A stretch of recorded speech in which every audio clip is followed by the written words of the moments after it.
From the ashes, a fire shall be woken, a light from the shadows shall spring.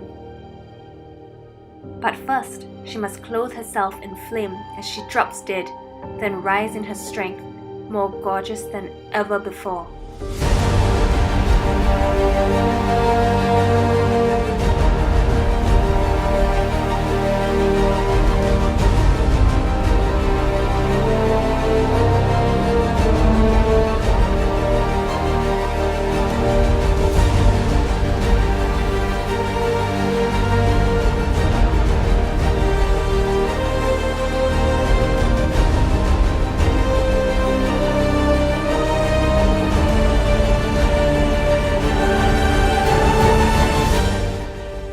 Hi guys!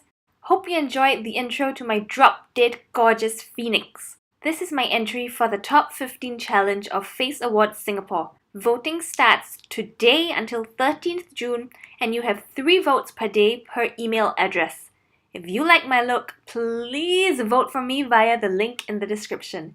Thank you so much! Now let's begin with how I made my headdress. I happened to have this old feathered mask that I had kept around and decided to finally put it to good use. I ripped off all the bits, leaving just the feathers that came attached to a base which I covered with some red paper. Next, I painted over all the feathers with makeup, and of course it had to be NYX Professional Makeup. This base shade was the Vivid Brights Cream Color in Cyber Pop. It is so pigmented and it was the only product that would show up on these old feathers. Believe me, I tried so many products. Then, I used another cream color in Rebellious Edge to add some pops of purple. I really wanted the red and purple vibe of my Phoenix to be consistent across my props as well as my makeup. I used a Lip of the Day liner in Sunlit to add some gold highlights, basically just painting random strokes to bring out that feathery feel.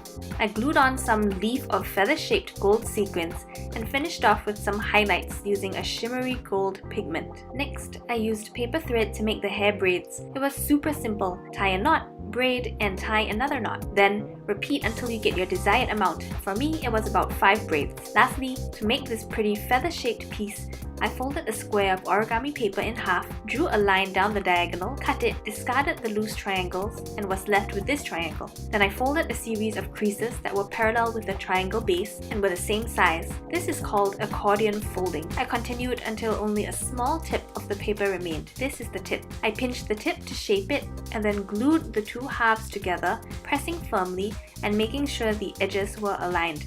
Ta-da! You've got yourself some pretty feather-like origami pieces. Now on to the makeup, but first, skin prep. I love this Vichy Mineral 89 Skin Booster. It's fragrance-free and perfect for my sensitive skin. Thanks Vichy! I also love this Plump It Up Lip Plumper from NYX Professional Makeup.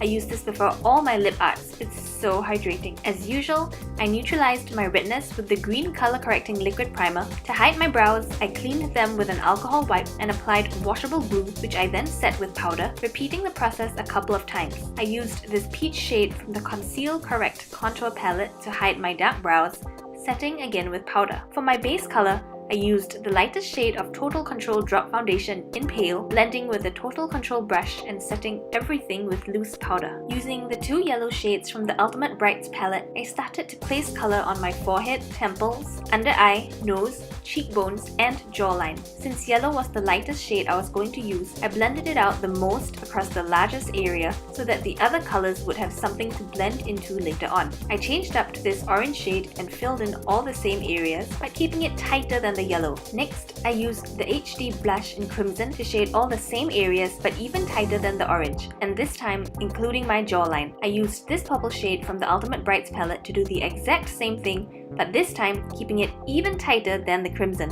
I decided the purple wasn't dark enough, so I used a darker purple eyeshadow to really give depth to the contours of the face, making sure to blend it out well so it wouldn't look too stark and adding more orange where it was needed. Next, I primed my eyes and used a Faux Whites liner in White Smoke on my waterline, making it thick to enlarge my eyes. Then, I used my beloved Epic Ink liner to draw a huge wing in my outer corners. You can see that I'd made a mistake there, but I wasn't fussed as I knew I'd cover it up up later. I extended the wing downwards at the inner corners for a bird-like effect. I used the Strictly Vinyl eyeliner in Hazy to draw an even larger wing shape, which I filled in entirely. This was how I covered up the earlier mistake. I really like this liner, by the way.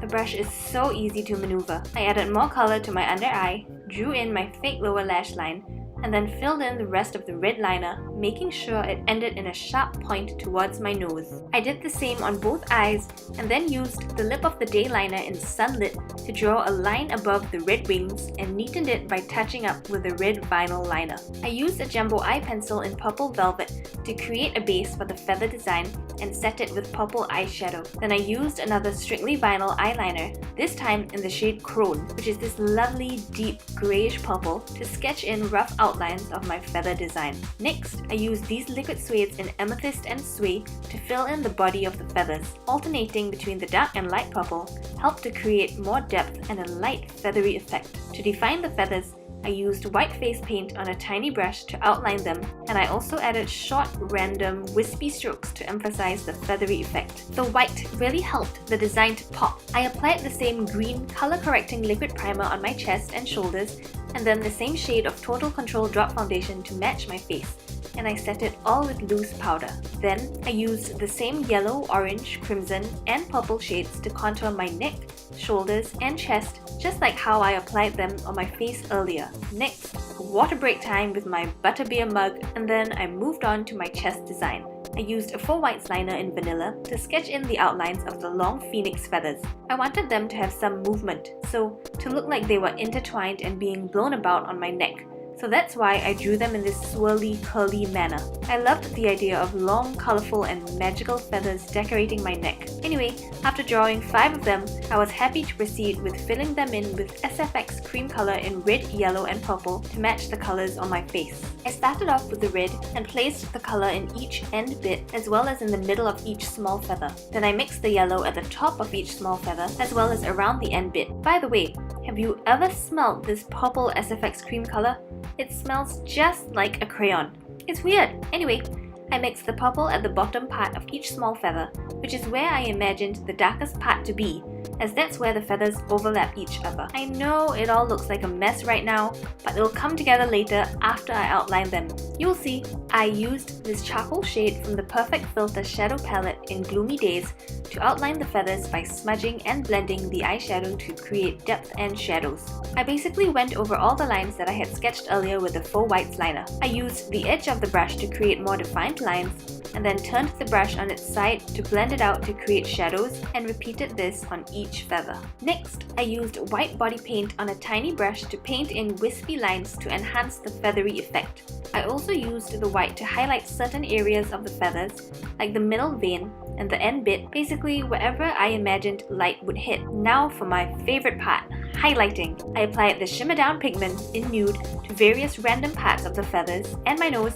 then I applied the duochromatic illuminating powder in Crushed Bloom to my cheekbones and shoulders, and added the same Shimmer Down pigment to intensify the highlight on my cheekbones, cupid's bow, chin, and nose bridge. For my lips, I did an ombre starting with a liquid suede in Oh Put It On. I put this deep purple on my outer corners and lip outline. Then I blended a dash of Kitten heels into the purple, as well as orange and yellow liquid lipsticks with a pop of the same Shimmer Down pigment as a finishing touch. Then I popped in some coloured contacts and proceeded to glue lashes to my fake lower lash line, as well as these awesome feather lashes on my upper lash line. Finally, I was done. Oops! Wait, nearly missed out that bit. I used a sea sponge to stipple black and white face paint on my chest, arms, and hand to look like ash. I changed into my outfit, and then I was done. Thank you so much for watching this till the end. Hope you learned something useful and enjoyed the transformation process. Once again, voting starts today until 30th June, and you have 3 votes per day per email address. If you like my look, please vote for me via the link in the description. Check out my Instagram for updates if I make it into the top 6 or not. Alrighty, that's it for now. Over and out!